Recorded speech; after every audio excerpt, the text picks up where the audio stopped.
Hello friends, welcome to our YouTube channel Pharmaflik. तो आज का हमारा टॉपिक है ऑकुलर ड्रग डिलीवरी सिस्टम। तो सबसे पहले ये जान लेते हैं ऑकुलर मीन्स होता क्या। ऑकुलर जो होती है मेनली हमारी जो आइज़ होती है वो होता है, और जो भी उसके थ्रू हमें ड्रग की डिलीवरी करना है वो हमारा कहलाता है ऑकुलर ड्रग डिलीवरी सिस्टम। तो चलिए step by step ocular drug delivery को समझते हैं। The novel approach in which drug can still on the cool day sac cavity of eye is known as ocular drug delivery system। ocular drug delivery system एक नई approach है जो होता है cool day सेक। Means होता है ऐसी cavity या ऐसी वेसल्स जो कि एक तरफ से खुली हो और दूसरी तरफ से बंद हो। तो जैसे कि हमारी आईज होती है वो सेम ऐसे ही पैटर्न पे होती है, इसलिए बोला जाता है cul-de-sac cavity. Ophthalmic preparation are specialised sterile preparation of dosage form designed to be instilled onto the external surface of eye, topical, administered inside intraocular or adjacent periocular to the eye, or used in conjunction with an ophthalmic device। तो ऐसी preparation जो ocular drug delivery के लिए use की जाती है, पहले तो वो स्टेराइल होनी चाहिए, और जो भी उसमें एक्सटर्नल सरफेस में जो भी ड्रग हम देते हैं तो उसको बोलते हैं टॉपिकल, और जो एडमिनिस्टर आइस के अंदर एडमिनिस्टर की जाती है उसको बोला जाता है इंट्राओकुलर। देन एडजेसेंट पे अगर होती है ड्रग डिलीवरी तो उसको बोलते हैं periocular. The most commonly administered doses form are solution, suspension and ointments. बहुत सारी ऐसी डोजेस फॉर्म है जैसे कि सस्पेंशन हो गया, सोल्यूशन हो गया, ऑइंटमेंट हो गया, ये सभी जो है ऑकुलर ड्रग डिलीवरी सिस्टम में यूज़ की जाती हैं। Various strategies for ocular drug delivery are considered from basic formulation techniques for improving bioavailability of drugs. Ocular drug delivery system can be mainly prepared as gel, ointment, microspheres, ocular inserts and nanoparticles etc। बहुत सारी formulation हैं जो market में present time में हैं भी, जो कि हो गया हमारा जेल हो गया, ऑइंटमेंट्स हो गया, और माइक्रोस्फेयर्स या ओकुलर इंसर्ट्स जो हैं मार्केट में ऑलरेडी प्रेजेंट हैं। उनका यूज़ करके हम जो भी डिसीज़ हैं आइज़ के अराउंड या आइज़ में उसको हम ट्रीट कर सकते हैं, क्योर कर सकते हैं। तो कुछ इनके एडवांटेजेस हैं ऑकुलर ड्रग डिलीवरी सिस्टम के, तो स्टेप बाय स्टेप देख लेते हैं। पहला तो होता है इट इंक्रीज एक्यूरेट डोजिंग, मतलब इसमें एक्यूरेट डोजिंग भी आप कर सकते हैं। और क्या प्रोवाइड करता है, sustain and control drug delivery भी प्रोवाइड करता है। It increase the ocular bioavailability of drug by increasing the corneal contacts time. Bioavailability भी इन्हेंस होती है क्योंकि जो कॉर्नियल कॉन्टैक्ट है वो टाइम जब बढ़ जाता है किसी भी ड्रग का तो उसकी बायोलेबिलिटी भी इंक्रीज कर जाती है। It's provide targeting within the ocular globe so as to prevent the loss to the other ocular tissue. और ocular drug delivery system also provide targeting drug delivery system.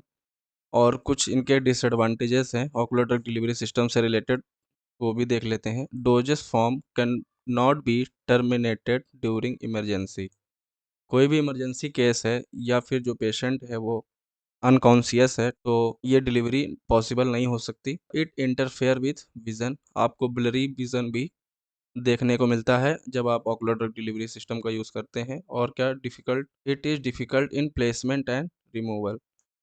जैसे ऑक्यूसर्ट हो गया, लगाने में भी दिक्कत होती है और जस्ट उसको रिमूव करने में भी प्रॉब्लम्स अकर्स होती हैं।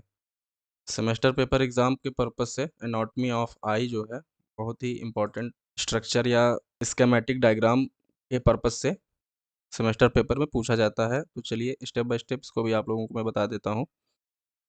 पहले तो आपको ये पूरा जो फिगर है वो आपको लर्न करना पड़ेगा। उसमें जो नेमिंग होती है वो भी आपको मेंशन करनी पड़ती है स्कीमेटिक डायग्राम में। तो चलिए स्टार्ट करते हैं। पहले तो होता है ciliary body and muscles, then iris होती है, इस यहाँ पे आइरिस होती है।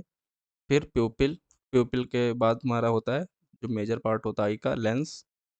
फिर जो प्रोटेक्टिव केस होता है हमारा कॉर्निया। फिर ये कॉर्निया के थोड़ा सा अंदर एंटीरियर चैम्बर वो फिल्ड होता है एक्वस ह्यूमर से। फिर हम आते हैं स्केलेरा पे। स्केलेरा होती है हमारी आउट ऑफ दी जो बॉडी होती है वो स्केलेरा होती है। देन उसके अंदर कोरोइड्स, फिर उसके अंदर होता है हमारा main part of the retina. After that macula present होता है आइज़ में। देन फिर हमारा होता है ऑप्टिक नर्व, फिर ये होल बॉडी को बोला जाता है विट्रियस बॉडी। जो हमारी आई होती है वो 2 सेगमेंट्स में डिवाइड होती है। जैसे कि ये हमारी आई हो गई, तो ये 2 सेगमेंट्स में डिवाइड की जाती है। पहला तो होता है एंटीरियर सेगमेंट, दूसरा होता है पोस्टीरियर सेगमेंट। तो पहला हमारा जो एंटीरियर सेगमेंट होता है उसमें क्या-क्या पार्ट होते हैं आईज में? पहला तो होता है हमारा कॉर्निया, दूसरा होता है कंजक्टिवा, फिर aqueous humour, then iris, ciliary body and lenses use होते हैं या प्रेजेंट होते हैं आईज के एंटीरियर सेगमेंट्स में। फिर देख लेते हैं पोस्टीरियर सेगमेंट्स में कोरोइड्स होता है, retinal pigments, epithelium, neural retina, then optic nerve and vitreous humours present होता है पोस्टीरियर सेगमेंट्स में।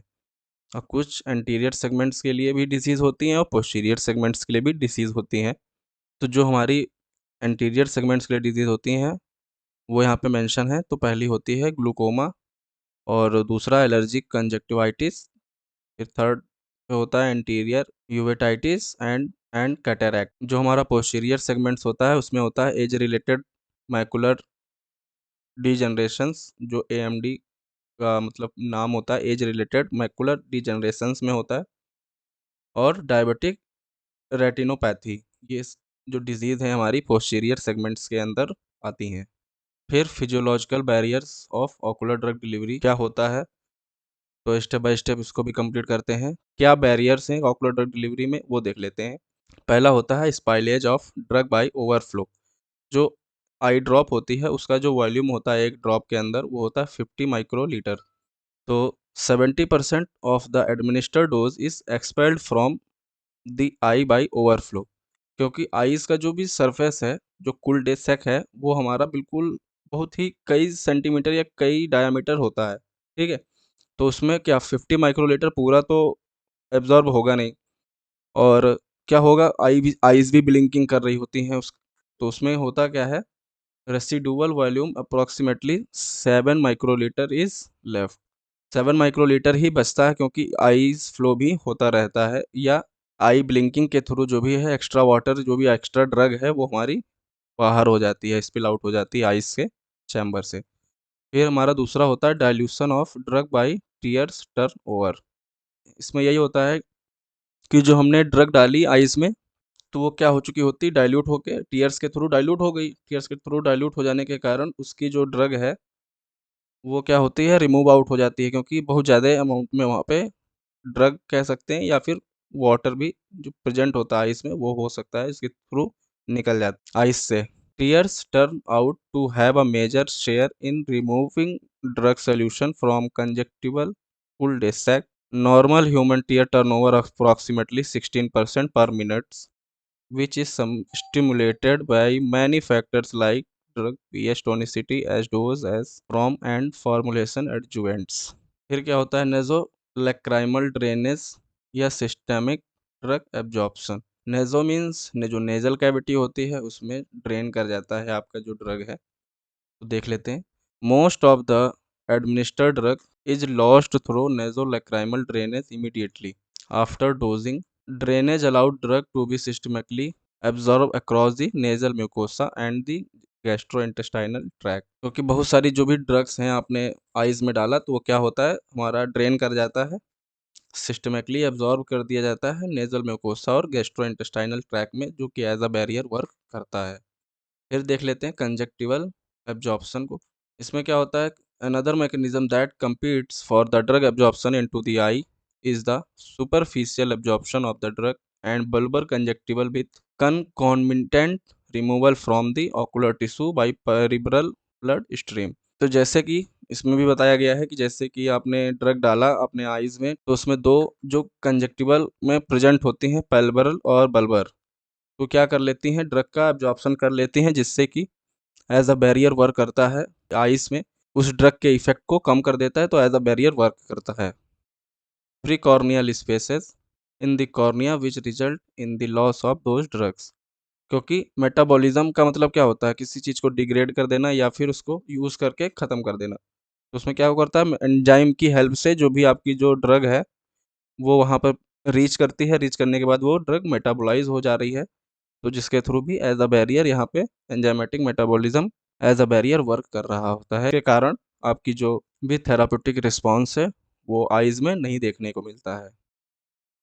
आई होप दोस्तों आप लोगों को वीडियो बहुत ही अच्छी लगी होगी, तो हमारे चैनल को लाइक करें, शेयर करें एंड जिन्होंने अभी हमारे चैनल को सब्सक्राइब नहीं किया है वो लोग भी सब्सक्राइब भी कर लें। मैं मिलता हूँ नेक्स्ट वीडियो में, तब तक के लिए थैंक यू।